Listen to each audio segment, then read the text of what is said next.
Okay, students, are you able to see the screen? Yes, ma'am. Yes, ma'am. Okay, if you have any problem regarding our yesterday's topics, you can ask me. Ma'am, on page number 15, the third and fourth point are not understandable. Page number 15, third and fourth point. Yes, ma'am. Members of each community in the provincial legislative assembly elected their own representatives by the method of proportional representation with a single transferable vote. यहाँ पर जो तरीका था legislative assembly के members को elect करने का, उनके रिप्रेजेंटेटिव्स को इलेक्ट करने का, वो उनका प्रोपोर्शनल रिप्रेजेंटेशन वाला ही था। प्रोपोर्शनल रिप्रेजेंटेशन वाली चीज यहाँ पे ऐसे दिखाई गई है, जो ऊपर हमने पढ़ी थी 1:10 लाख वाली प्रोपोर्शन दिया हुआ था, उसी तरीके से यहाँ पे भी था कि भाई लोगों को अपने जब रिप्रेजेंटेटिव चुनने थे तो उसको इन्हीं मेथड को फॉलो अप करते हुए था, और यहाँ पे वो एक बार ही वोट कर सकते थे, उनका वोट जो है वो एक ही काउंट होता, ये बात बोली गई है। तीसरा, the method of selection in the case of representatives of the princely state was to be determined by consultation. चौथा, ये जो यहाँ पे प्रिंसली स्टेट थी, बेसिकली हमने ऊपर पढ़ा था अलग अलग प्रोविंसेस थे, कुछ जो थे वो डायरेक्ट कंट्रोल में हुआ करते थे ब्रिटिशर्स के, वो अलग एरियाज थे, और दूसरे जो थे वो हमारे प्रिंसली स्टेट्स जो थी वो वाले एरियाज थे, तो दोनों का अलग अलग हिसाब से होना था।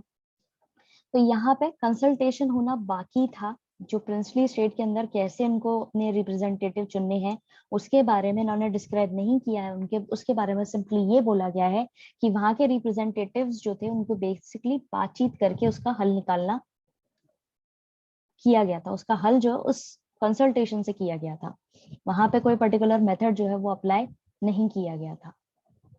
अब समझ में आया?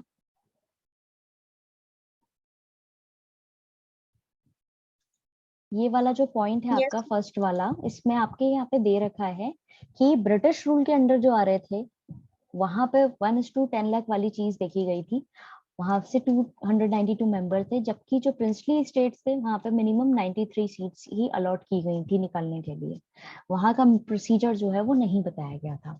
ठीक है, और किसी को कोई दिक्कत किसी पॉइंट में? No ma'am. Okay, then moving on, हमने कल स्टार्ट किया था द प्रिंसिपल ऑफ डेलिबरेशन, इसका हमने फर्स्ट पैराग्राफ जो है कल पढ़ लिया था। अब हमें सेकंड पढ़ना है, there were legitimate differences of principle. अब वहां पर एक लीगल डिफरेंसेस जो हैं, जो वैलिड हैं, उस तरह के डिफरेंसेस देखने को मिलते थे प्रिंसिपल्स में लोगों के, and the differences were many, और काफी सारे डिफरेंसेस थे। Should India adopt a centralised or decentralised system of government? India को सेंट्रलाइज सिस्टम अडॉप्ट करना चाहिए सरकार के लिए या डिसेंट्रलाइज सिस्टम अडॉप्ट करना चाहिए? What should be the relations between state and the centre? States और सेंटर के बीच में क्या रिश्ता होना चाहिए? What should be the powers of the judiciary?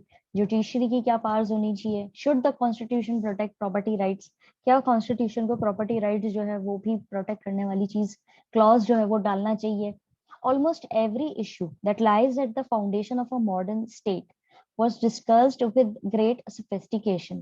Almost सारे ही जितने issues थे जो एक modern state बनाने के लिए जरूरी थे, यहाँ पर बेसिकली उन सबको डिस्कस किया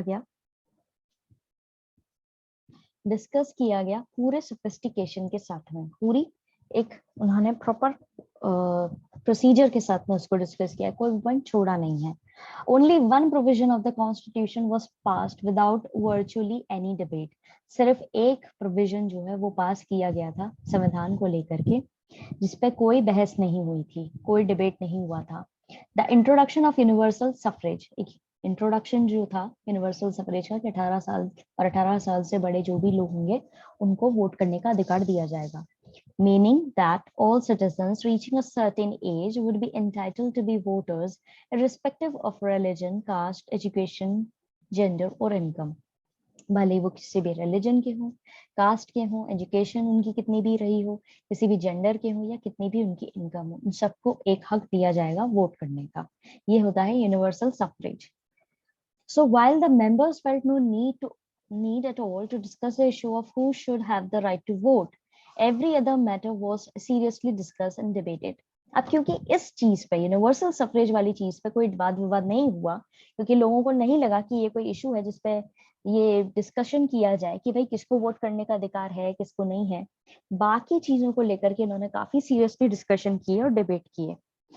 nothing can be a better testament to the democratic commitment of this assembly. और कोई भी चीज जो है बेसिकली ज्यादा इस चीज को इम्प्रूव नहीं कर सकती थी कि किस तरीके से हमें हमारी असेंबली जो है उसके प्रति पूरी तरह से कमिटेड रहना है, डेमोक्रेटिक वे में कमिटेड रहना है, यानी जनतंत्र वाली चीज जो है उसको पूरी तरीके से अप्लाई करनी है।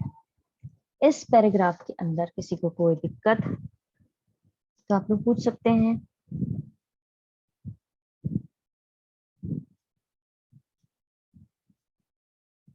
No ma'am. यूनिवर्सल सफरेज वाली चीज आपने 10th क्लास में भी पढ़ी होगी, yes ma'am. If you remember. Yes, ma'am.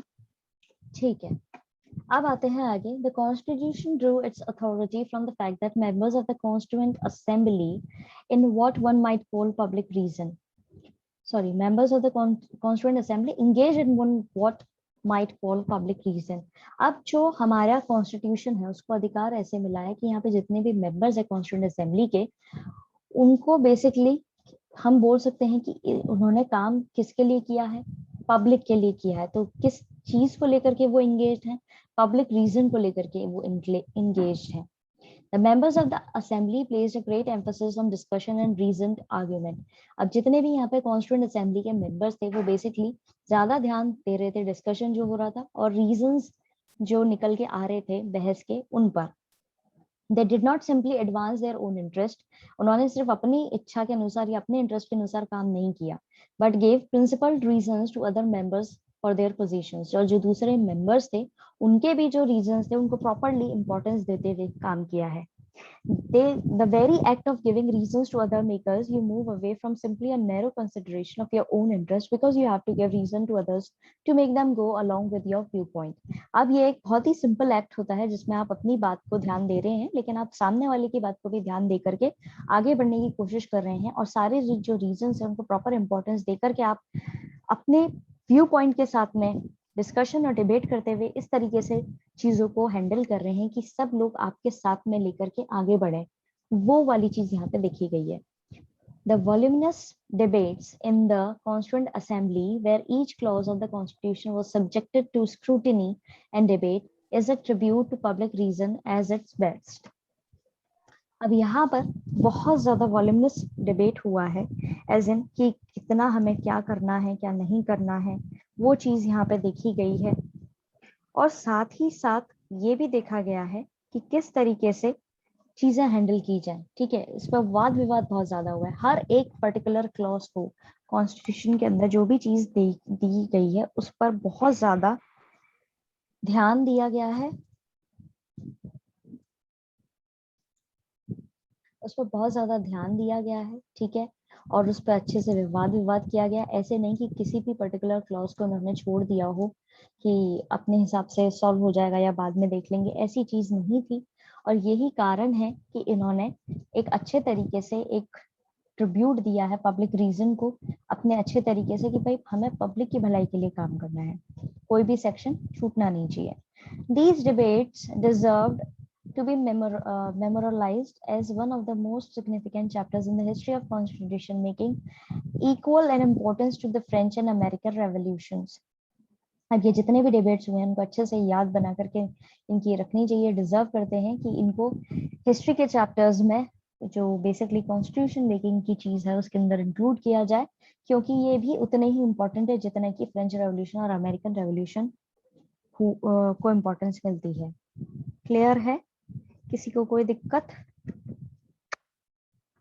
No ma'am. Okay, फिर है procedures. The importance of public reason. अब पब्लिक रीजन जो है उसके इम्पोर्टेंस को बताया गया है। Was emphasised in the mundane procedures of the assembly as well. ये जो बहुत ज्यादा थका देने वाले प्रोसीजर्स थे असेंबली के, उसमें इनको इसकी इम्पोर्टेंस बताई गई है पब्लिक रीजन की। The Constituent Assembly had 8 major committees on different subjects। अब Constituent Assembly के भी 8 major committees रिलेटेड थी, अलग अलग सब्जेक्ट पे बेस्ड थी। यूजुअली जवाहरलाल नेहरू, राजेंद्र प्रसाद, सरदार पटेल और B R Ambedkar chair these committees. अधिकतर कमिटीज के जो हेड थे एक तरीके से ये लोग थे। These were not men who agreed with each other on many things. ये वो लोग नहीं थे जो एक दूसरे की बातों पे आसानी से अग्री कर जाएं। Ambedkar had been a bitter critic of the Congress and Gandhi. Ambedkar जो है वो एक क्या रहे हैं, क्रिटिक के तौर पे रहे हैं अधिकतर कांग्रेस के किए हुए कामों पे या गांधी जो किया है उनके कामों पर, accusing them of not doing enough for the upliftment of the scheduled caste. और अम्बेडकर का मानना था कि जो एसटी कैटेगरी के लोग होते हैं, शेड्यूल्ड कास्ट के लोग होते हैं, उनके लिए, उनके भलाई के लिए इन लोगों ने जो भी ये बन सकता था ये उन्होंने नहीं किया है। इस चीज को लेकर के अम्बेडकर हमेशा अक्यूज करते थे, इनको आरोप लगाते थे इन पर। Patel and Nehru disagreed on many issues. और पटेल और नेहरू एक दूसरे से काफी सारे इश्यूज पे डिसएग्री करते थे। Nevertheless they all work together. फिर भी इन लोगों ने साथ में मिलकर काम किया है। Each committee usually drafted particular provisions of the constitution which were then subjected to debate by the entire assembly. हर एक कमिटी अलग अलग particular provisions पे काम कर रही थी कॉन्स्टिट्यूशन के, जो अलग अलग सब्जेक्ट पे डिबेट किया करती थी, जो कि बेस्ड था पूरी एंटायर असेंबली के अंदर। Usually an attempt was made to reach a consensus with the belief that provisions agreed to by all would not be detrimental to any particular interest. Usually एक attempt किया जाता था, एक कोशिश की जाती थी कि सब एक आम राय पे अग्री करें, जिससे सारे प्रोविजन पे अग्री करने के बाद में कोई भी ऐसी पॉइंट नहीं रह जाएगा जो पर्टिकुलर किसी इंटरेस्ट को लेकर के इन लोगों ने कोई चीज ना की हो या छोड़ा हो या उस पर ज्यादा ध्यान नहीं दिया हो। Some provisions were subject to the vote. कुछ ऐसे provisions थे जिस पर वोटिंग की जरूरत पड़ती थी। But in each instance, every single argument, query or concern was responded to with the great care and in the writing. लेकिन हर एक example, एक instance, हर एक incident जो है उसको देखा जाए, हर एक single argument हो, किसी की query हो या concern हो, उस पर properly ध्यान दिया जाता था और अच्छे तरीके से ध्यान दिया जाता था और लिखित रूप में ध्यान दिया जाता था, क्योंकि ये सब लीगल काम कर रहे थे तो यहाँ पे लिखित रूप में काम करना जो है वो बहुत जरूरी था। The assembly met for 166 days spread over 2 years and 11 months. अब assembly जो है उन्होंने करीब assembly met for 166 days spread over 2 years and 11 months. Its sessions were open to the press and the public alike. अब assembly ने काम किया है करीब 166 डेज तक और ये करीब 2 साल तक चला, ठीक है, और 2 साल 11 महीने तक चला और इनके जो सेशंस थे वो प्रेस और पब्लिक के लिए ओपन थे, यानी कि ये जो काम कर रहे हैं उस पर वो प्रेस का भी आना अलाउ था, पब्लिक का जो है पब्लिक की जानकारी, पब्लिक को भी जानकारी देना अलाउ था। अभी तक किसी को कोई दिक्कत? मैम यहाँ पर यानी किसी को भी यानी कोई भी क्वेरी उठती तो मैम उन सबको क्वेरी और उसकी सॉल्यूशन दोनों को लिखा जाता था। हाँ बिल्कुल।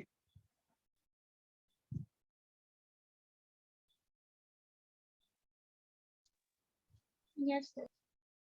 हर काम लिखित रूप में होना जरूरी था क्योंकि यहाँ पर हम बेसिकली अपने कॉन्स्टिट्यूशन की बात कर रहे हैं, तो हम यहाँ पे अवॉइड नहीं कर सकते थे किसी भी चीज को, और क्योंकि ये एक लीगल प्रोसीजर था तो इसके अंदर कोई भी अगर क्वेश्चन उठता था तो उसको प्रॉपर मेंटेन किया जाता था, उस पर ध्यान दिया जाता था, उसको लिखा जाता था और फिर उससे रिगार्डिंग जो भी सोल्यूशन या जो भी बातचीत की जाती थी वो भी ध्यान दी जाती थी, ठीक है। तो इसलिए यहाँ पे ये चीज मेंशन की गई है कि उस पर अच्छे से ध्यान दिया गया है और रिटर्न में उस पर ध्यान दिया गया है। आप किसी को कोई दिक्कत?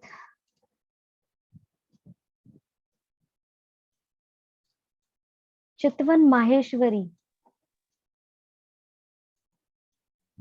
Yes ma'am. मैम ये भी हो सकता, क्या? मैम ये भी हो सकता है कि कोई दूसरा मेरा नाम डाल के आ गया हो। That's why I asked. No problem. Okay. Inheritance of the nationalist movement. अब है nationalist movement की बात. But no constitution is simply a product of the assembly that produces it. An assembly as diverse as the Constituent Assembly of India could not have functioned if there was no background consensus on the main principles of the constitution should enshrine. अब कोई भी constitution जो है वो simply एक assembly constituent assembly का product नहीं है। असेंबली जो जितनी डाइवर्स हमारी असेंबली रही है वो प्रॉपरली फंक्शन नहीं कर सकती थी अगर यहाँ पे कोई आम राय जो है उस पर ये लोग अग्री नहीं करते तो। These principles were forged during the long struggle for freedom. ये जो principles ये लोग यहाँ पर फॉलो अप कर रहे थे वो बेसिकली लंबे समय से जो हमारी स्ट्रगल चल रही थी आजादी को लेकर के तब से हमारे यहाँ पे मेंशन थे और हम लोग उस पर आम राय लेकर के चल रहे थे कि हाँ हम अग्री कर रहे थे, इसी वजह से ये चीज हो पाई है। In a way, the Constituent Assembly was giving concrete shape and form to the principle it had inherited from the nationalist movement. जो principle पहले से इनके बीच में थे, इन लोगों की जानकारी में थे, Constituent Assembly simply उसको एक अच्छा शेप दे रही थी, concrete शेप दे रही थी, उन principles को एक particular form दे रही थी, जिसके जो हमारे nationalist movement से चले हुए आ रहे थे। For decades preceding the promulgation of the Constitution, the nationalist movement had debated many questions that were relevant to the making of constitution. जब काफी सदियों से ये हमारे यहाँ कॉन्स्टिट्यूशन को बनाना है, ये चीज हमें करनी है, प्रत्यापित करनी है, ये फॉलो अप करनी है, ये भाव इनके मन में था, तो नेशनलिस्ट मूवमेंट के ऊपर समय से ही काफी डिबेट उठा करते थे अलग अलग क्वेश्चंस पे कि किस तरह से हमारा कॉन्स्टिट्यूशन बनाएंगे हम लोग दैट वो relevant to the making of constitution, the shape and the form of the government India should have, किस तरह की सरकार यहाँ पर होनी चाहिए, किस तरीके की शेप में होनी चाहिए, किस तरह की फॉर्म में होनी चाहिए, the values it should uphold, क्या उनकी वैल्यूज है जो उनको फॉलो अप करनी है, the inequalities it should overcome, और क्या असमानता जो यहाँ पे फैली हुई है उसको कैसे दूर करना है, इस तरह के सवाल हमारे नेशनलिस्ट मूवमेंट से ही उठ रहे थे। Answers forged in those debates were given their final form in the constitution. जो भी आंसर्स वहां पर उठे थे, जो भी वाद विवादों में यहाँ पे चीजें हुई थी, वो बेसिकली कब हुई, उसको पर्टिकुलर फॉर्म कब मिला, फाइनल फॉर्म मिला उसको कॉन्स्टिट्यूशन के रूप में।